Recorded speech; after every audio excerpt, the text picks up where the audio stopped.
एक ना एक दिन पेश होगा. Bismillahirrahmanirrahim. Assalamualaikum warahmatullahi wabarakatuh. Alhamdulillah wa syukurillah, nahmaduhu wa nusalli ala rasulillah. Puji syukur kita panjatkan kehadirat Allah subhanahu wa ta'ala yang senantiasa merahmati dan membimbing kita sekalian untuk tetap berada di jalan yang lurus. Dan bersyukur kehadirat Allah subhanahu wa ta'ala secara khusus pada kesempatan ini saya tengah berada di antara salah satu spot wisata yang ada di Desa Ketupat, Pulau Raas, yaitu tepatnya berada di spot wisata yang bernama Tanjung Wangi. Di daerah ini merupakan hutan bakau yang sangat cocok juga untuk tempat liburan bersama keluarga.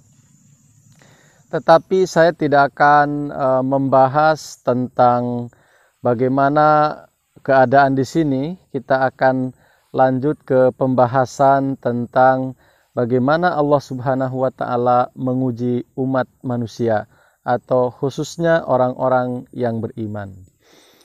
Allah subhanahu wa ta'ala berfirman di dalam Al-Quranul Karim, A'udzu billahi minasyaitonir rajim, wala nabluwannakum bisyai'im minal khauf wal ju' wa naqsim minal amwali wal anfus was samarat wa basyiris sabirin alladzina idza asabathum musibah qalu inna lillahi wa inna ilaihi rajiun. Artinya bahwa Allah subhanahu wa ta'ala akan menimpakan kepada kamu ujian-ujian, walanabluwanakum bisyai'in, ya dengan sedikit rasa ketakutan, minal khaufi wal ju'i, kelaparan, wa naqsim minal amwal, dan kekurangan harta, wal anfus, dan juga jiwa, wa basyiris sabirin, dan berilah kabar suka kepada orang-orang yang senantiasa bersabar. Yang seperti apa? Alladzina idza asabathum musibah, yakni apabila satu musibah ya datang kepada mereka atau menimpa mereka, qalu, mereka mengatakan, inna lillahi, ini sesungguhnya adalah berasal dari Allah subhanahu wa ta'ala, wa inna ilaihi rajiun, dan semuanya akan kembali kepada Allah subhanahu wa ta'ala. Dari ayat ini kita bisa mengetahui bahwa ujian kepada orang-orang yang beriman itu bisa berupa rasa takut, kemudian bisa berupa kelaparan, kekurangan pangan, kemudian juga bisa berupa kekurangan harta dan jiwa. Ya, kemudian Allah subhanahu wa ta'ala mengabarkan kepada kita semua, apabila kita mampu bersabar dan menyerahkan semua itu kepada Allah subhanahu wa ta'ala, maka ada kabar suka bagi orang-orang yang senantiasa berbuat demikian. Nah, yang perlu kita bahas di dalam kesempatan ini adalah macam-macam musibah atau ujian itu sendiri. Ujian itu menurut hemat saya ada 3 bentuknya. Yang pertama berupa kemalangan, yang kedua berupa ujian, yang ketiga berupa azab. Yang pertama yang disebut dengan kemalangan adalah disebabkan oleh diri kita sendiri akibat kelalaian, kecerobohan, dan kekhilafan kita. Maka kemalangan itu akan menimpa kita. Nah, salah satu contohnya misalnya saja ketika kita melewati jalan yang licin, ya kita memaksakan diri memakai sepatu. Nah, kemudian kita tergelincir dan jatuh, maka kadang-kadang kita suka salah mengucapkan, waduh ini ujian, ini musibah dari Allah Ta'ala. Padahal itu bukan. Sejatinya itu adalah kemalangan yang disebabkan oleh kelalaian kita atau kecerobohan kita. Jadi jangan mengatakan pada peristiwa ini musibah dari Allah Ta'ala. Ini kita harus menyalahkan diri kita sendiri karena kekurang hati-hatian kita. Yang kedua disebut sebagai ujian ya. Ujian ini, ujian keimanan ini biasanya adalah datang dari di luar diri kita, dari orang lain. Ya, ketika kita misalnya kuat di dalam menerima ujian itu dan tetap istiqomah, maka ujian-ujian itu hanya akan merugikan kita secara fisik tetapi tidak secara rohani.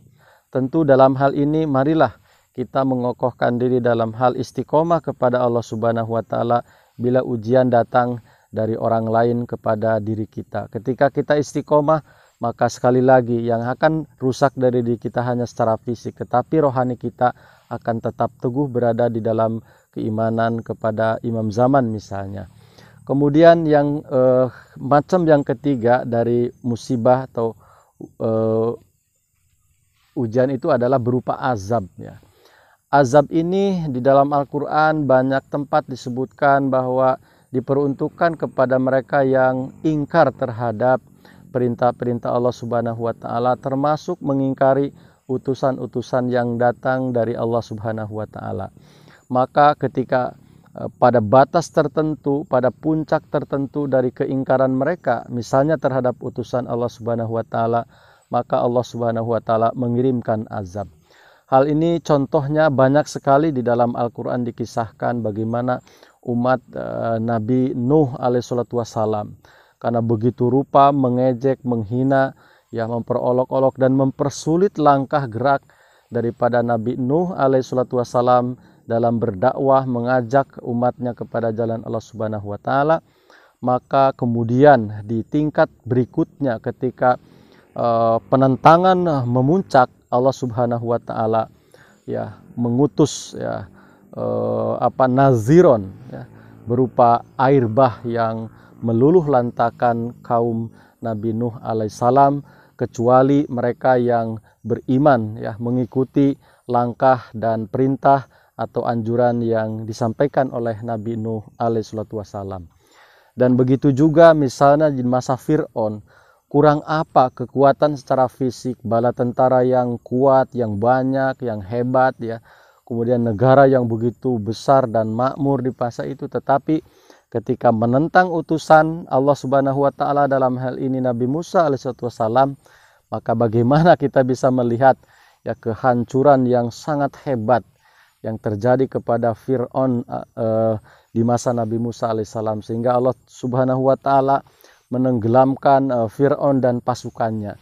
Ketika Fir'aun dalam sakratul maut mengatakan beriman pada saat itu ya, nah itu sudah sangat terlambat, sehingga Allah Subhanahu wa taala pun berjanji di dalam Al-Qur'an hanya akan menyelamatkan fisik dari Fir'aun ya, tetapi tidak secara rohani.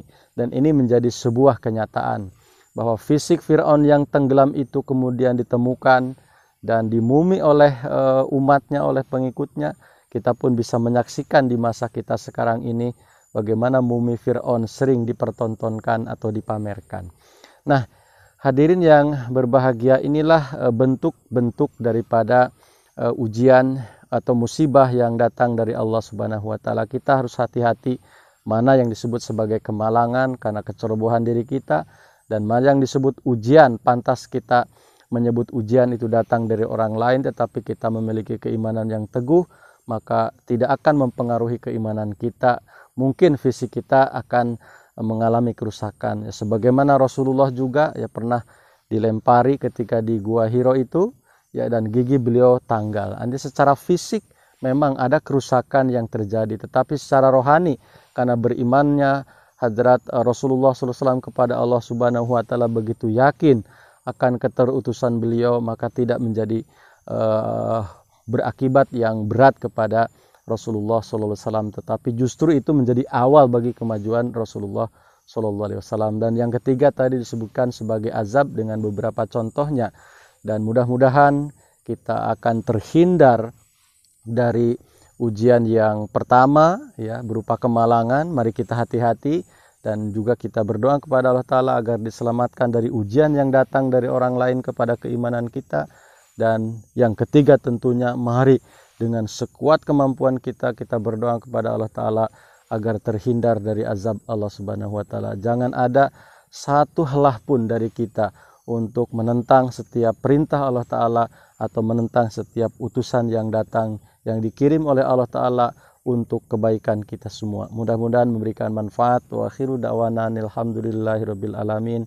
Assalamualaikum warahmatullahi wabarakatuh.